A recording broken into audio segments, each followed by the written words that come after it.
ప్రభునందు నాకు అత్యంత ప్రియమైనటువంటి వారలారా, మన ప్రభువును రక్షకుడైనటువంటి యేసుక్రీస్తు వారి యొక్క శుభనామంలో మీ అందరికీ నా హృదయపూర్వకమైన శుభములు, వందనములు తెలియజేస్తున్నాను. ఉదయకాల సమయంలో దేవుని వాక్యాన్ని ధ్యానం చేసుకుందాము. ఈరోజు వాక్య ధ్యానము కొరకు మనం తీసుకున్నటువంటి లేఖన భాగము కీర్తనల గ్రంథము 29వ కీర్తన 11వ వచనం చదువుకుందాం. యెహోవా తన ప్రజలకు బలమును అనుగ్రహించును. యెహోవా తన ప్రజలకు సమాధానము కలుగజేసి వారిని ఆశీర్వదించును. ఆమేన్. దేవుని నామమునకు మహిమ కలుగును గాక.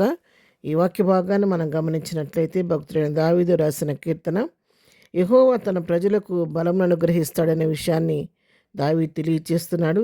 మరి విశేషంగా యెహోవా తన ప్రజలకు సమాధానము కలుగజేసి వారిని ఆశీర్వదించునని చెప్పిన సత్యాన్ని ఇక్కడ భక్తుడు మనకు తెలియచేస్తున్నాడు. ఒక్క వచనంలో ప్రభు చేసే మేళ్లను గురించి 3 విషయాలు ఇక్కడ తెలియజేస్తున్నాడు భక్తుడు.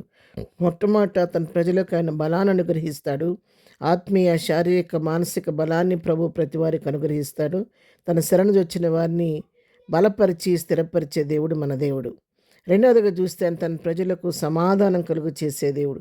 ఎందుకంటే ఆయన సమాధాన కారకుడు, సమాధానకర్త కాబట్టి ఆయన మనకు సమాధానాన్ని అనుగ్రహించే దేవుడు. మూడవదిగా చూస్తే ఆయన మనలను ఆశీర్వదించే దేవుడు. ప్రియులారా, ఈ క్రిస్మస్ మాసంలో సంవత్సరాంతంలోకి వచ్చిన మనము ప్రభు యొక్క ఆశీర్వాదం కొరకు, ప్రభు యొక్క కృప కొరకు, ఆయన దీవెన కొరకు, ఆయన సమాధానం కొరకు ఎదురు చూస్తున్న మనకు ఉదయకాలం ప్రభు ఇస్తున్నటువంటి శ్రేష్టమైన వాగ్దానం, నా బిడ్డలారా నేను మీకు బలం అనుగ్రహించబోతున్నాను. నా బిడ్డలారా నేను మీకు సమాధానం కలుగజేయబోతున్నాను. నా బిడ్డలారా నేను మిమ్మల్ని ఆశీర్వదించబోతున్నానని చెప్పి దేవుడు మనకు వాగ్దానం చేస్తూ ఉన్నాడు. మరి ఇక్కడ వాక్య భాగం యెషయా గ్రంథం 9వ అధ్యాయం 6వ వచనంలో చూస్తే ఇక్కడ ప్రభువుని గురించి రాయబడిన మాట, ఏలయనగా మనకు శిశువు పుట్టును, మన కుమారుడు అనుగ్రహింపబడెను, ఆయన భుజం మీద రాజ్యభారముండును, ఆశ్చర్యకరుడు, ఆలోచనకర్త, బలవంతుడైన దేవుడు, నిత్యుడగు తండ్రి, సమాధానకర్త, అధిపతి అని ఆయన అతనికి పేరు పెట్టబడను. అవును, మన ప్రభు బలవంతుడు, ఆయన నిత్యుడగు తండ్రి, సమాధానకర్తకు అధిపతి కాబట్టి ఆయన సమాధానాన్ని మనకు అనుగ్రహిస్తానని చెప్పి ఉదయకాలం మనకు తెలియజేస్తూ ఉన్నాడు. అంతేకాదు, ఏనాడో ఆయన సిలువలో తనకు సమాధానాన్ని మనకు అనుగ్రహించి మన ఉభయులను ఐక్యపరిచాడు. ఎఫెసీయులకు రాసిన పత్రిక 2వ అధ్యాయం మనం చూసుకున్నట్లయితే 14వ వచనం, ఆయన మన సమాధానమయ్యుండి మీకును మాకును ఉండిన ద్వేషమును అనగా విధిరూపకమైన ఆజ్ఞలు గల ధర్మశాస్త్రమును తన శరీరం మందు కొట్టివేయట చేత మధ్యగోడను పడగొట్టి మన ఉభయులను ఏకము చేసెను.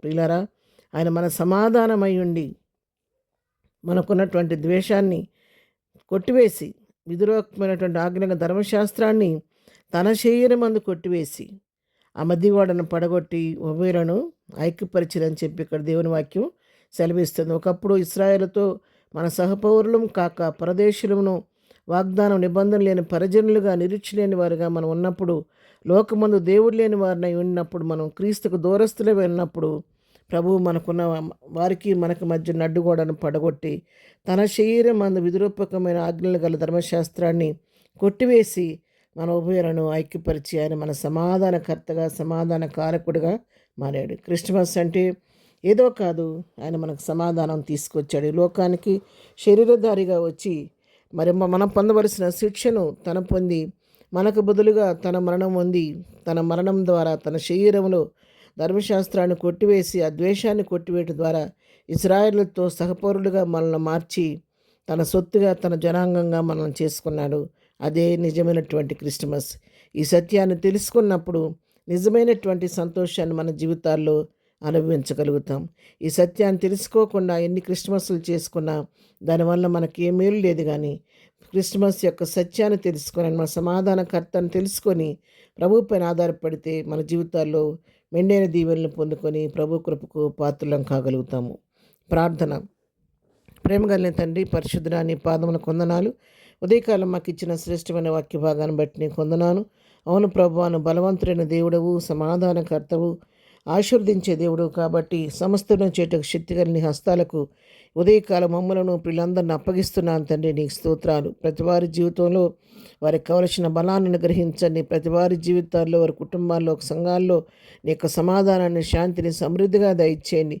ప్రతి వారిని నిండారులుగా దీవించి ప్రభా ఈ నూతన సంవత్సరంలో ప్రవేశించడానికి కావలసిన ఆయురారోగ్యాలు దీర్ఘాయుష్ ప్రతి వారికి దయచేయండి. క్రిస్మస్ శుభాలతో ప్రతి కుటుంబాన్ని నింపు నడిపించమని ఈ దినం మేము చేయి పనిపాట్లో తోడుగుండండి. మేము వచ్చిన రాకపోకలో క్షేమం దయచేయండి. ఈ దినం బర్త్డే మ్యారేజ్ చేసుకున్న బిడ్డలను దీవించి ఆశీర్వదించమని యేసునామములో ప్రార్థించడి పొందుకొని ఉన్నాము తండ్రి. ఆమెన్. ప్రభు కృప సదాకాలం మనందరికీ తోడయుండి నడిపించునుగాక. ఆమెన్.